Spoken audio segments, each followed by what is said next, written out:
قومی اسمبلی اجلاس میں وفاقی وزیر قانون اعظم نذیر تارڑ نے اظہار خیال کرتے ہوئے کہا کہ اسرائیل میں جارحیت فوری طور پر روکی جائے۔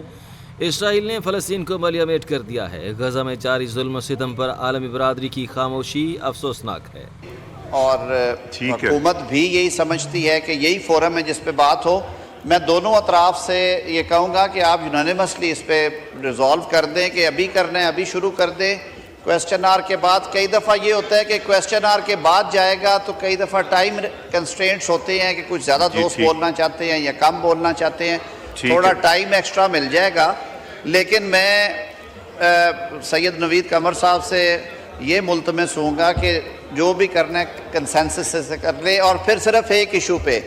سر یہ بھی رکھے میرے خیال میں in order to give a message that entire Pakistan is standing beside or behind them، سر پھر یہ کنسنسس سے سارا کریں بیٹھ کے، جو ریزولوشن ہو وہ بھی، اور سارے اپنے خیالات کا اظہار کریں۔ سر یہ میسج بھی کئی دفعہ جاتا ہے کہ آپ سارا کام ایک دفعہ روک کے فلسطین پہ بات کرنا چاہ رہے ہیں۔ with your kind permission Mr. Speaker, I beg to move under Rule 288 of the Rules of Procedure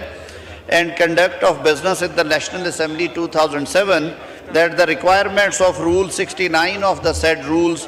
in respect of question hour may be suspended for today, the 14th April 2025, in order to discuss the Palestine's issue. جناب speaker, 7 اکتوبر 2023 بلا شبہ جو موجودہ انسانی تاریخ ہے اسے ایک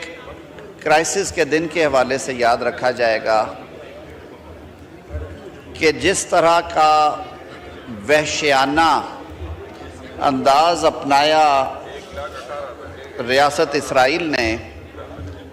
اور اعلانیہ جینوسائیڈ کا آغاز کیا فلسطینی عوام کی، خاص طور پہ غزہ کی پٹی میں، اور انہوں نے جو ہماری ماڈرن ہسٹری ہے عالمی جنگوں کے بعد، ماڈرن ہسٹری میں ایک نئی تاریخ رقم کی ہے اس ظلم اور بربریت کی، کہ جو کنسنسس کے ساتھ کم از کم جو فگرز آ رہے تھے ان کے مطابق ان 17 ماہ میں اب تک تقریباً جو کنفرمڈ فگر کہتے ہیں 65,000 ہے، کوئی اوپر نیچے، لیکن فگرز اس سے زیادہ بھی ہیں، بے گناہ جو فلسطینی ہیں جن میں بچے، خواتین اور سارے سویلینز شامل ہیں، وہ اس جنگ کے لقمہ اجل بنے، اور کم و بیش 1.5 لاکھ کے قریب جو اشخاص ہیں وہ اس صہیونی بربریت کا شکار ہو کے۔ تو جناب اسپیکر، جیسے میں نے عرض کیا کہ جہاں پہ ہزاروں لوگ جن کی جو کم از کم تعداد ہے جس پہ کنسنسس ہے وہ 65,000 شہادتیں، 1,30,000 کے قریب جو لوگ ہیں وہ سیریسلی انجرڈ ہوئے اس کانفلکٹ میں، اور محتاط اندازے کے مطابق 15,000 کے قریب وہ لوگ ہیں جن کی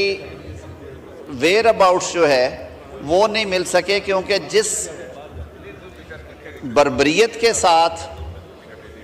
اسرائیلی ریاست نے غزہ پہ بمباری کی اور جس قدر خوفناک بارود استعمال کیا گیا وہاں پہ، اور ہستی بستی آبادی کو، عمارتوں کو ملبے کا ڈھیر، بلکہ یوں کہہ لیجئے کہ انہیں زمین بوس کر دیا گیا، تو 15,000 کے قریب لوگوں کے بارے میں یہ بھی ایسٹیمیشن ہے کہ ان کے ریمینز نہیں ملے ہمیں ملبے سے۔ جناب اسپیکر، اس وحشیانہ اقدام کے خلاف دنیا بھر کی جو اقوام ہیں انہوں نے آواز اٹھائی، لیکن کچھ اقوام ایسی بھی رہی جنہوں نے باوجود بین الاقوامی سیاست کے